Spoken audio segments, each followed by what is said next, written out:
পর্যটন রাজধানী কক্সবাজারের দিগন্ত ছুঁয়ে দাঁড়িয়ে আছে দেশের প্রথম আন্তর্জাতিক মানের রেল স্টেশন। প্রায় ২১৫ কোটি টাকা ব্যয়ে নির্মিত ৬ তলায় কাঁচ ঘেরা স্থাপনা দূর থেকে দৃষ্টি আকর্ষণ করে। তবে ইজারা বা বরাদ্দ না দেওয়ায় উদ্বোধনের প্রায় ২ বছর পরেও এই অবকাঠামো তার পূর্ণাঙ্গ কার্যকারিতা থেকে যোজন যোজন দূরে। পর্যাপ্ত আলোর অভাব, বন্ধ চলন্ত সিঁড়ি, টিকিট কাউন্টারে অনুপস্থিতি এবং জনশূন্য অন্ধকারাচ্ছন্ন পরিবেশ।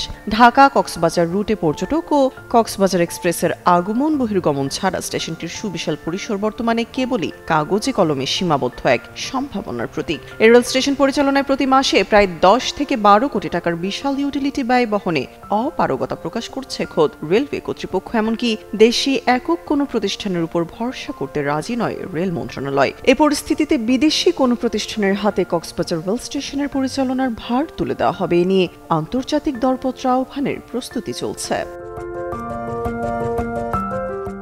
রেলওয়ের মহাপরিচালক মোহাম্মদ আফজাল হোসেন জানান, ৫ তারা হোটেল পরিচালনার অভিজ্ঞতা আছে এমন কোনো প্রতিষ্ঠানকে এই দরপত্রে অংশগ্রহণের সুযোগ দেওয়া হবে। দেশীয় প্রতিষ্ঠান চাইলে বিদেশি সংস্থার সঙ্গে যৌথ উদ্যোগে অংশ নিতে পারবে।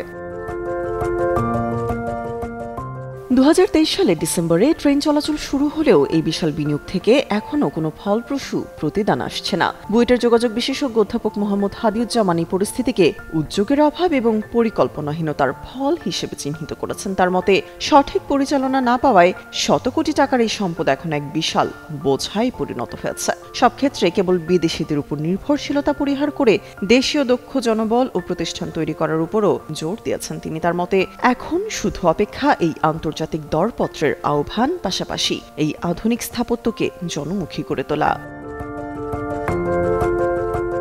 তামান্না তাবাসসুম, যুগান্তর নিউজ।